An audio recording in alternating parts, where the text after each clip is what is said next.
Don't flaunt with your small amount of money like that. Don't come to my daughter's wedding." My eldest son's wife, Sarah, hurled such abuse at me over the phone. Hearing those words, I felt intense anger. Why should I be told not to come? However, Sarah displayed an attitude as if she were a devoted mother to her daughter. "Oh, fine.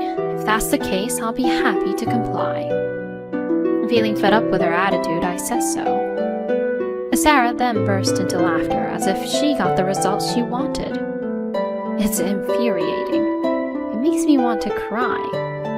However, after this, Sarah would experience an unexpected betrayal. I am Mary. I'll be 83 years old this year. At the age of 18, I married into a family that ran a greengrocer for generations, and with my husband, who was the eldest, I was blessed with 3 children. Due to the store being combined with our house, I was involved in running the store while raising children and managing the household. At that time, I even carried my young kids on my back, standing in front of the store serving customers. And there were tough times, but now my kids are all married and my grandchildren are growing up healthy. I was enjoying a happy retirement. 3 years ago, my husband passed away, and it was my children and grandchildren who supported me when I was feeling down. To repay them, I believe I must stay healthy and live a long life. The eldest and second daughters got married far away, but my youngest, who was my first son, him and his family built a house nearby. When my son was building the house, there was a suggestion to live together, but our house was too small for 2 households.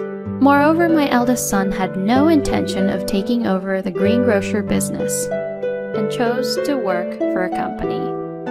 My husband and eldest son argued about him taking over the business, but my son has the right to choose his own life. In the end, we respected my son's wishes and decided to close the store with our generation. After my husband passed away and it was finally decided to close the store, we received many requests from the locals and our regular customers to continue the business. My daughters also said, "If you lose Dad and the shop at the same time, Mom, will you be okay? You'll lose your sense of purpose, won't you?" I also didn't want to lose the shop, so I decided to keep operating it as long as my body allowed me to.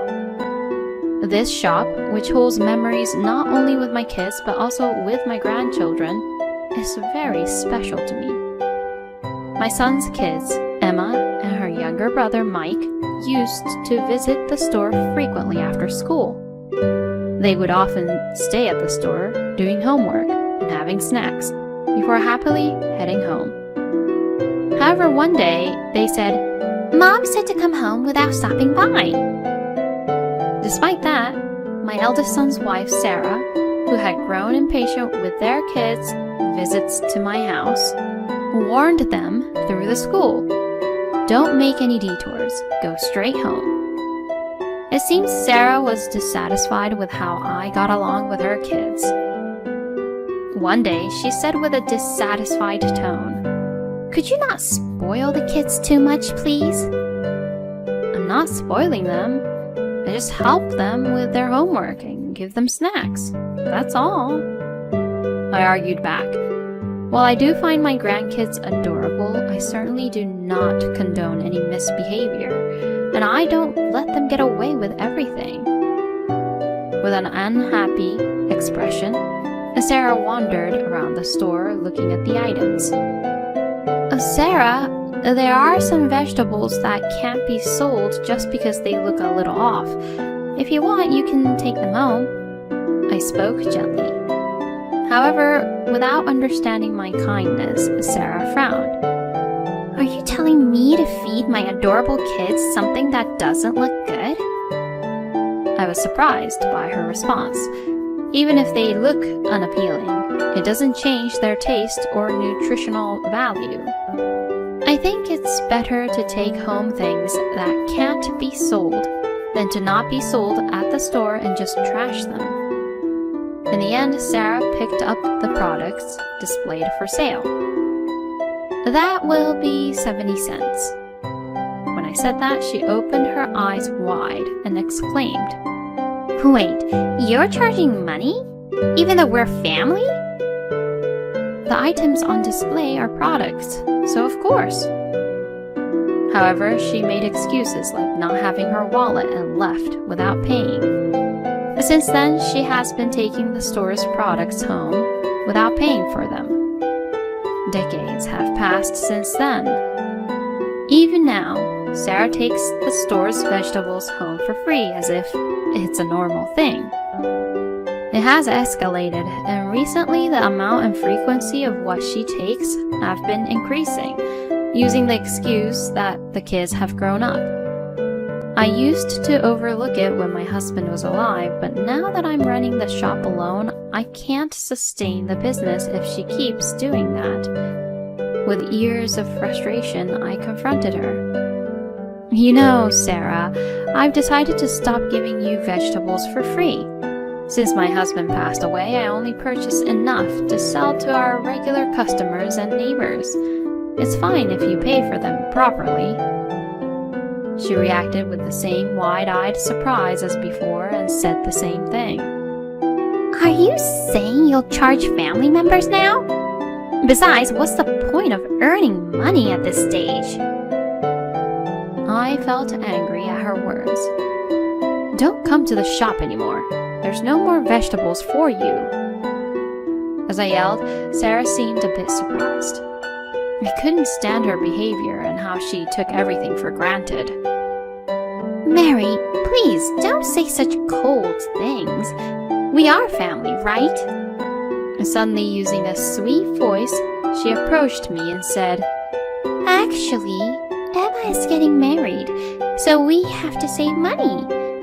It would really help if you could share with us for her sake." "What? Emma is getting married?" I asked, suppressing my irritated emotions and inquiring about the wedding. "Yes, that's right. Emma is getting married. And the man she's marrying to is the second son of an exclusive restaurant in the neighboring town." I was happy, and at the same time deeply moved to hear that Emma was getting married. If my husband were still alive, he would be thrilled. However, that's a different matter from giving away vegetables for free. As I watched her put on a false smile, I sighed. Well, I understand that getting married involves various expenses. I understand, but this will be the last time, okay? Though I couldn't fully accept it, I reluctantly allowed it, thinking of my grandchild. I bid farewell to Sarah, who, with no principles, took home more vegetables than usual. A few days later, I received news from Emma that she was getting married. "Grandma, you'll come to the wedding, right?" I replied to Emma with joy. "Of course."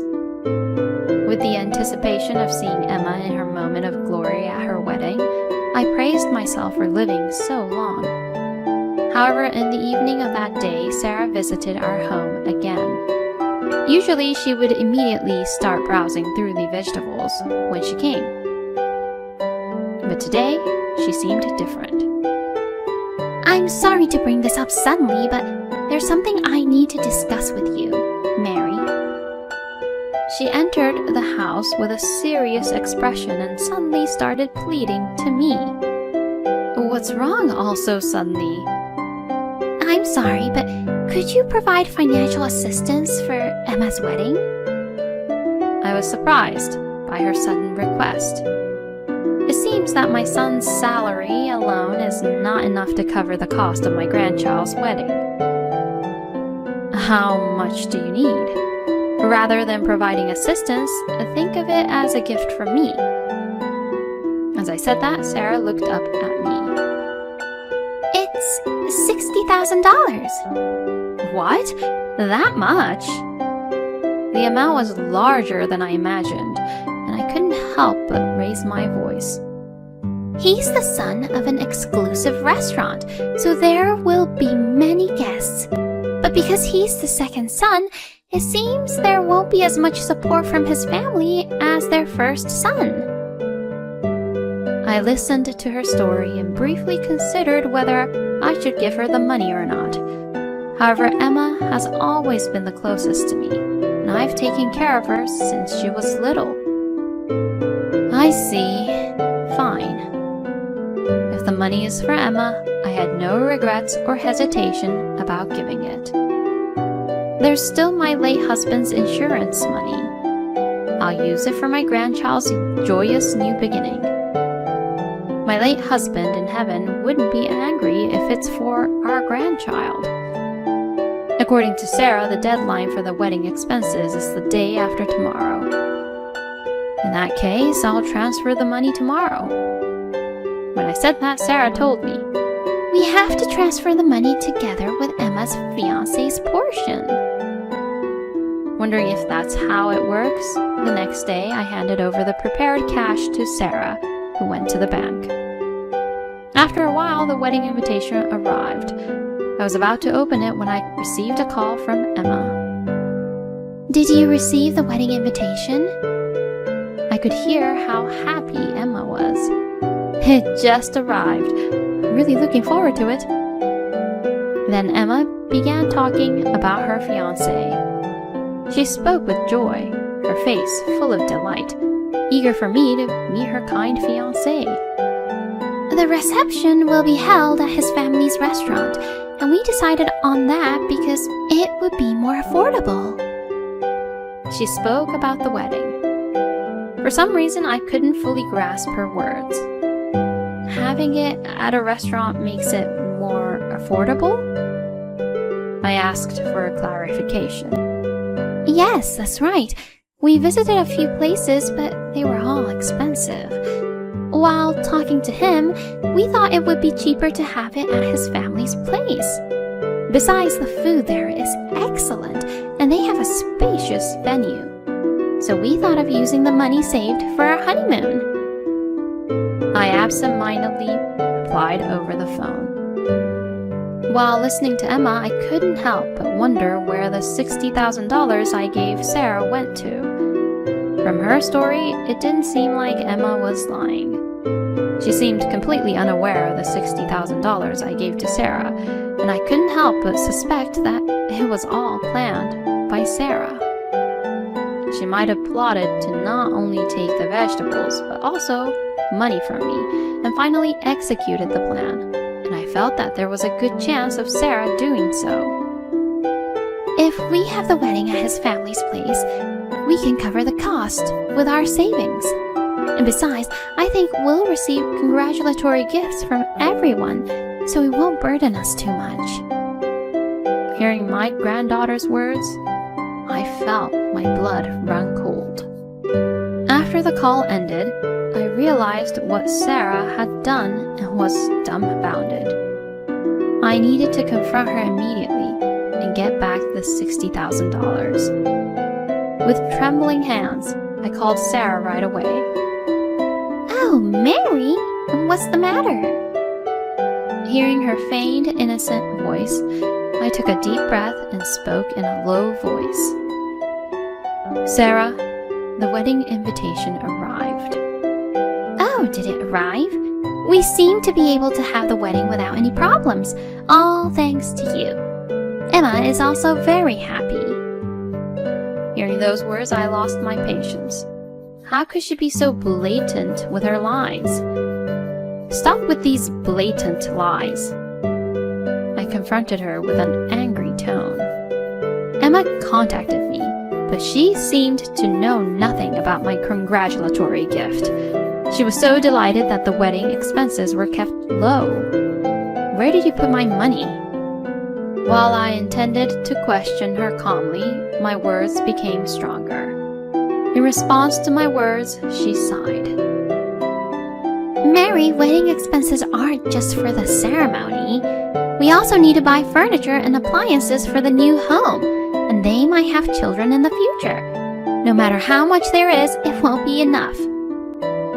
But you specifically said it was for the wedding expenses of $60,000. And if she needs it for daily expenses, I'll gladly give her a congratulatory gift each time. I heard from Emma that the wedding doesn't cost so much, so give it back to me right away. From what she was saying, I couldn't agree at all. I was foolish to give it to her without confirming it with Emma. According to Sarah's explanation, the $60,000 was not for the wedding expenses. Don't act all high and mighty over that small amount of money. If you're going to make a fuss about our wedding fund, then forget about the congratulatory gift.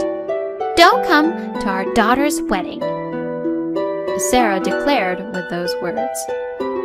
But in the first place, she was the one who tricked me. Why should I be told not to come to Emma's wedding? However, Sarah acted as if she were a devoted mother to Emma. I couldn't stand what was happening now. Fine, if that's the case, I'm more than happy to oblige. I said that, still enraged, and Sarah let out a triumphant laugh, as if she had gotten the result she wanted. Frustration filled my heart, but there was nothing I could do about what I had said.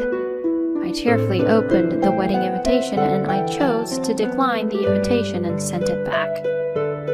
A few days later, on a certain evening, having lost the excitement due to the recent argument with Sarah, I was sitting alone watching TV in silence. Hello, is Grandma there? I heard a voice calling from outside the store. Oh, Mike! What's the matter? My grandson, Mike, was standing outside the store. Mike is Emma's younger brother. Can we talk for a moment? I invited Mike into my home. What brings you here at this hour? Have you had dinner? I was delighted that Mike came to visit me. While I was in high spirits, he had a serious expression and spoke. Why aren't you coming to Emma's wedding? Upon hearing Mike's words, I paused in the middle of preparing dinner. Emma seems down. She heard you say over the phone that you'd attend, but the invitation card had a circle indicating your absence. Emma was wondering if she did something wrong. Hearing that, I was taken aback. I hadn't considered how Emma would feel, as I had acted solely based on my anger towards Sarah. I showed Mike my passbook. Seeing me doing something so sudden, Mike looked puzzled, so I asked him to take a look at the passbook. $60,000 is missing. As expected, his eyes fixed on the figure of $60,000 that had been withdrawn a few days ago. So I started talking about my interaction with Sarah. It wouldn't be a good story for my grandson to hear about his mother being spoken ill of, but I wanted Mike to know that it wasn't Emma's fault. I wasn't sure if he would believe me, but all I could do was tell Mike the truth, so that Emma wouldn't blame herself. After I finished talking, Mike said, I understand, and slowly got up. That's why I can't attend, even if I wanted to. I'm sorry. Hearing those words, Mike shook his head. It's okay, don't worry. Saying that, he returned to his home. Then, a few days later, I received a phone call. It was an inquiry about purchasing vegetables. I explained that I currently only sell to long-time customers, but the man on the other end of the line pleaded. I really want to buy some vegetables. As a business owner, it's heartwarming to hear such words from customers. Especially because I couldn't attend Emma's wedding, I felt like I had found a new source of joy. When the man came to pick up the vegetables, we talked for a while.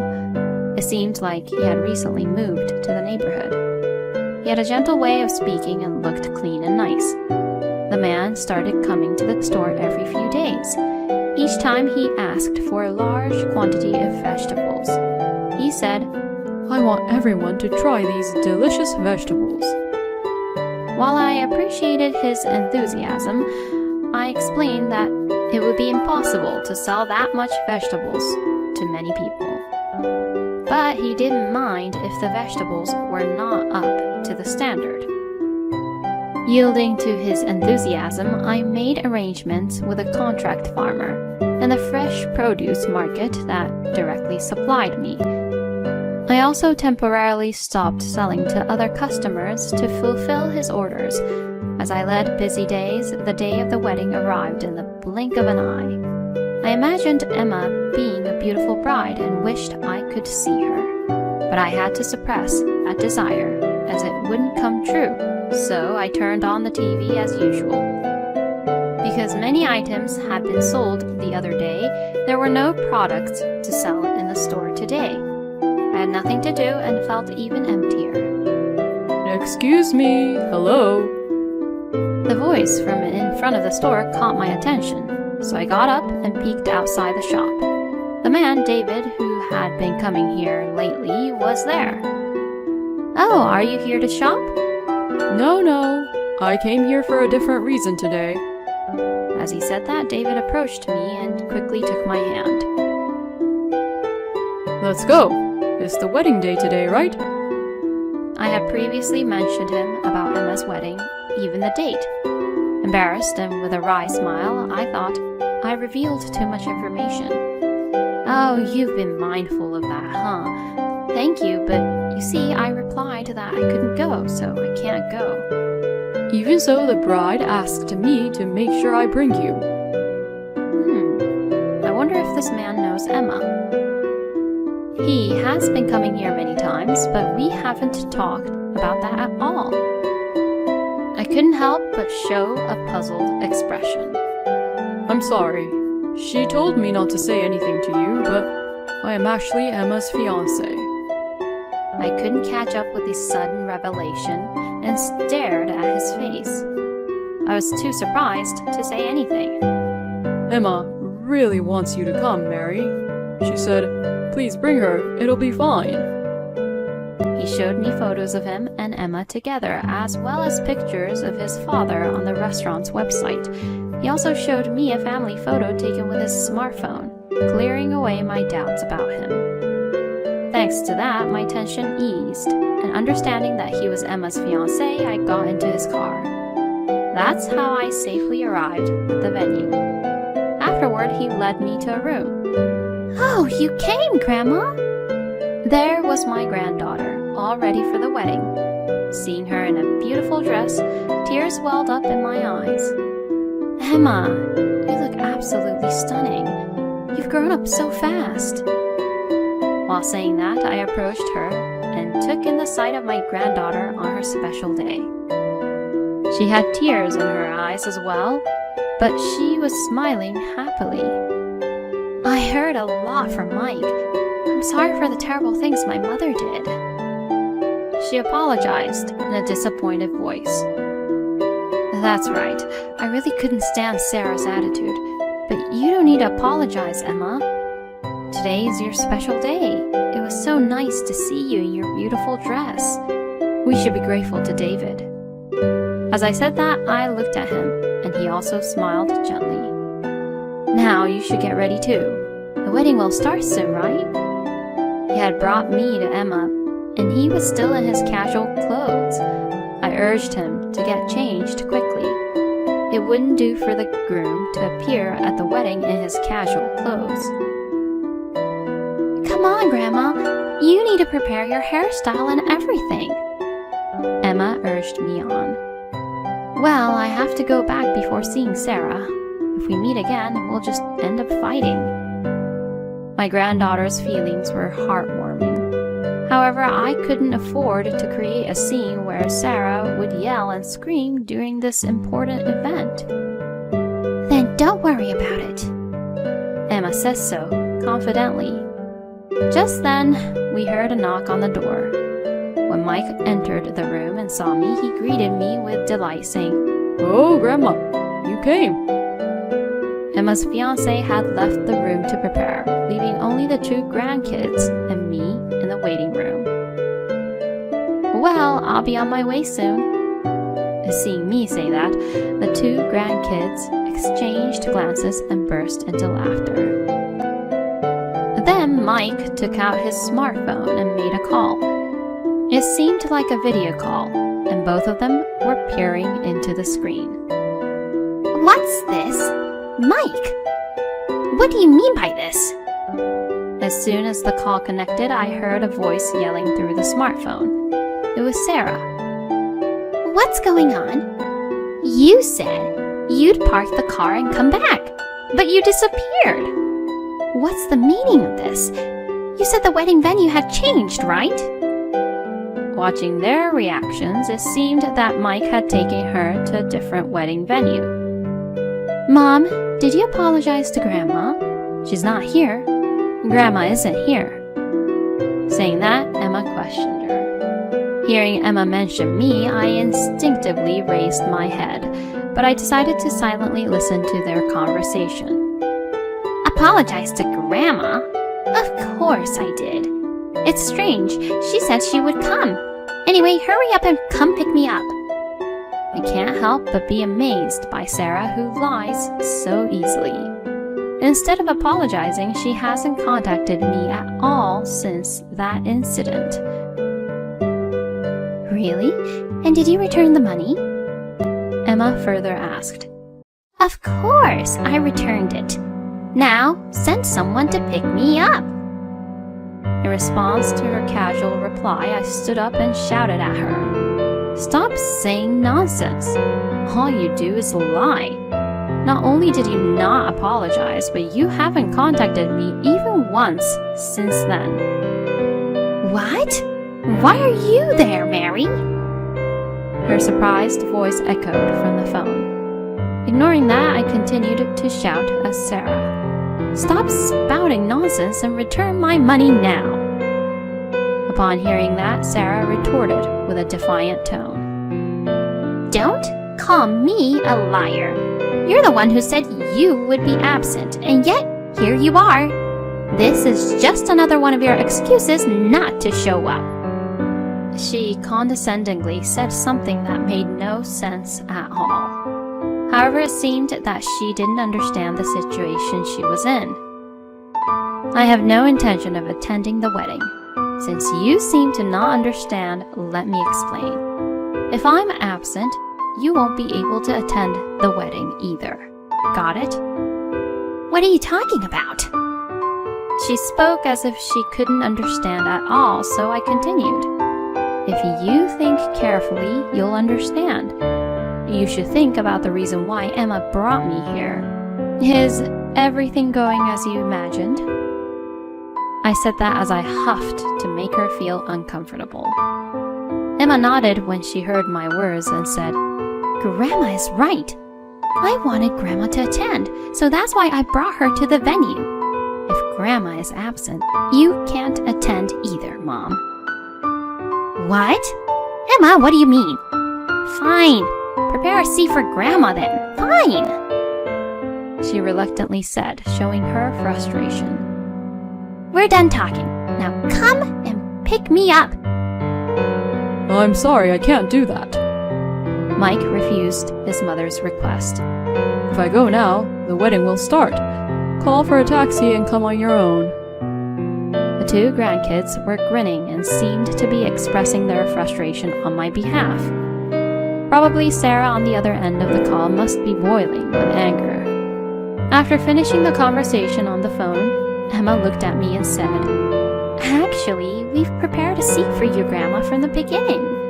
So, Grandma, let's get ready quickly.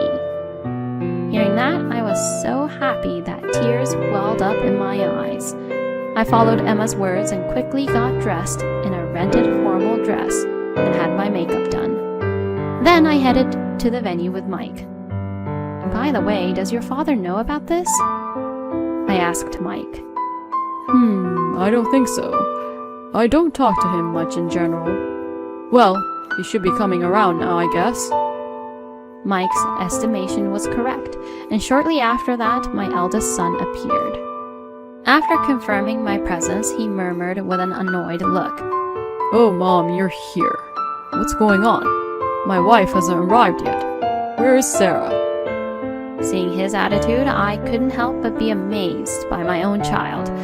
If his wife has such a personality, I couldn't help but think that my eldest son was no different. Even though it's said that your partner is a reflection of oneself, it's sad when they don't realize that fact by themselves. As scheduled, the wedding began without Sarah, who was nowhere to be found. I was deeply moved by Emma with her wedding dress. The groom's restaurant venue was also lovely. The view from the venue overlooking the courtyard was very elegant and charming. The reception started and the dishes were brought out at the perfect time. Then the MC began to explain the dishes. Today's dishes were prepared using vegetables sourced from the grocery store that Mrs. Emma's grandmother has been running for many years. I couldn't help but stare at the dishes that were brought out. Come to think of it, a few days ago, Emma's fiancé came to the store and ordered a large amount of vegetables, saying that he wanted everyone to try them. So, it was all for today's dishes. Among the questions we asked Mrs. Emma beforehand, we learned that the sweets her grandmother makes are her favorite. Therefore, today, the head chef has recreated Grandma's dishes based on the recipe provided by Mrs. Emma. The dish with meat and potatoes is accompanied by Mary's recipe for fries. For dessert, we also have candied apple pie. Please enjoy them while feeling the love poured into them by your grandchildren, Mary. Hearing the MC's explanation, tears welled up in my eyes. I regretted my decisions to skip the wedding, driven by my emotions towards Sarah. Finally, Sarah arrived just as Emma was changing into different dress. It seemed that she was late because she rushed to get dressed for the reception after arriving. She appeared at the venue, out of breath, and glared at me, but I couldn't afford to pay any attention to her and looked away. The wedding proceeded smoothly, and finally both sets of parents were called to the front. Seeing Sarah standing in line, I thought it was good enough that she was even allowed to be there, not being rejected by Emma. While looking at Emma and her groom and their parents lined up, that's what I thought in my mind. And now, on behalf of both families, the groom's father began his speech. Thank you very much for attending today despite your busy schedules. After expressing his gratitude to the attendees, he spoke about the restaurant and his son, the groom. When he finished talking, he started speaking while looking at me. Today's dishes were truly wonderful. Emma, your grandmother, seems to know delicious vegetables very well. The recipe she provided highlighted the natural flavors of the ingredients, making it a perfect match for our chefs. Actually, until now, we were procuring vegetables from an online retailer called Sarah. But despite being delicious vegetables, they were expensive, and we were turned down due to limited quantities and because of their poor service. We were considering reviewing our supplier. As he spoke, the groom's father glanced sideways at Sarah. Feeling something odd about his seemingly casual behavior, I looked at Sarah in his line of sight. To my surprise, her face turned pale. We found out that Sarah, the vegetable retailer, is actually the online shop run by Emma's mother. The quality is excellent, but her mother should study more about Mary's passion for vegetables and customer service. This is surely fate. With this opportunity of my son's wedding, if we can have a personal and business relationship with you, Mary, our restaurant will be able to offer exceptional dishes to our customers. Having heard the groom's father's words, my eldest son's wife didn't turn pale, but her face went completely white, as if she had completely lost her blood. Wait, please! That is, Sarah tried to make some excuses. But my eldest son stopped her before she could say anything. The handkerchief she was holding was not for wiping away tears. It had turned into something to wipe away her cold sweat. After David's father's speech concluded, I showed my gratitude with applause. I was surprised to find someone who would discuss future business with me, given my short remaining time in this world. He's on a completely different level from Sarah, who was just talking about making money now. David's father, who passionately runs his business, is on a whole another level, and that's what I felt. Perhaps Sarah had been reselling the vegetables she took from my store for free. She really is insane. The wedding ended, and many of David's relatives and guests at the venue warmly greeted me. I felt genuinely happy that my efforts had been recognized, and I shook hands with many people. Meanwhile, Sarah's complexion still hadn't returned, and she responded with a forced smile. Apparently, Emma had informed David's father about everything that had happened. She must have asked him to protect me, and that's probably why his speech went that way. David's father, as well as Emma or Mike and my eldest son, didn't know that Sarah had been reselling the vegetables without paying for them, taking them from my store. When everyone found out about it, they blamed Sarah, and finally it seems like she reflected on her actions. Afterward, the money I gave her was returned. My grandkids managed to get it back from Sarah. According to Sarah, she had accumulated them along with the sales. She had resold the vegetables in the past. Apparently, she had set it aside as a living fund in case she divorced my son. This incident made my son feel he couldn't stay with her anymore, so he requested for divorce. However, it seems my son tried to change his mind, fearing the immediate consequences of a divorce. But since my son and his wife led lives without interfering much with each other, there is probably no love left between them at this point. I don't think it will take long for them to divorce. From my perspective, I believe my son is partly to blame for this outcome. I hope my grandkids and their spouses learn from their parents' marital relationship as a bad example for their reference. And as it turned out, Emma's husband lives near my home. After getting married, Emma moved there as well. After a while, Emma showed her willingness to take over our vegetable shop.